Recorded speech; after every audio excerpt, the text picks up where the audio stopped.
السلام علیکم ورحمۃ اللہ وبرکاتہ۔ میں ہوں اس رضا نوری۔ مسلمانوں، حضور صلی اللہ علیہ وسلم کی شان میں بہت بڑی گستاخی ایک کمبخت عورت نے کی ہے۔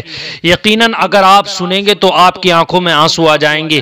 ایک کتیا عورت نے میرے نبی صلی اللہ علیہ وسلم کی شان میں پہلے گستاخی کی، پھر معراج کے واقعے کو بہت بد زبانی اور معراج کے واقعے کی بہت مذاق اڑائی، اور حضرت عائشہ صدیقہ طیبہ طاہرہ زاہدہ عابدہ کی شان میں بہت بڑی اس کتیا نے گستاخی کی ہے۔ یقیناً یہ خبیثہ، یہ مردودہ بی جے پی سے تعلق رکھتی ہے، یہ بی جے پی پارٹی سے تعلق رکھتی ہے، اور اس کمین کی بچی نے میرے آقا صلی اللہ علیہ وسلم کی شان میں گستاخی ایک ڈیبیٹ کے اندر کی ہے۔ تعجب تو یہ ہوتا ہے جب کوئی ایسا مسلمان کہ جس سے زبان نہ کھلتی ہو، جو کوئی نالج نہ رکھتا ہو، ڈیبیٹ پر بیٹھتا کیوں ہے؟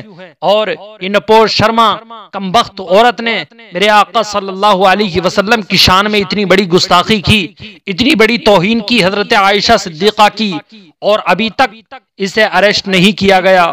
مسلمانوں، اس کے خلاف اپنی زبان کھولو، کیونکہ حضور صلی اللہ علیہ وسلم کے لیے نہ بولے تو پھر ہم کس کے لیے بولیں گے؟ حضور صلی اللہ علیہ وسلم کی شان میں اس کتیا نے بہت بد زبانی اور بہت برے برے کلمات کہے، حضرت عائشہ صدیقہ کو بہت برا کہا۔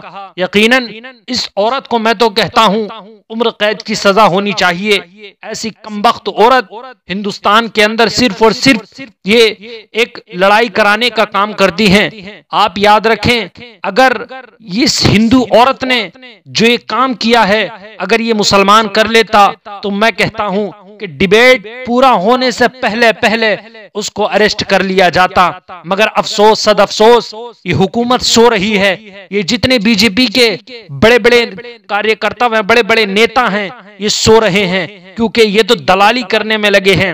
میرے آقا صلی اللہ علیہ وسلم یا حضور یا مسلمانوں کے کسی بزرگ کی یا کسی نبی کی شان میں اگر گستاخی ہو، یہ تو دلال میڈیا سوتی رہتی ہے، دوسری بات حکومت سوتی رہتی ہے۔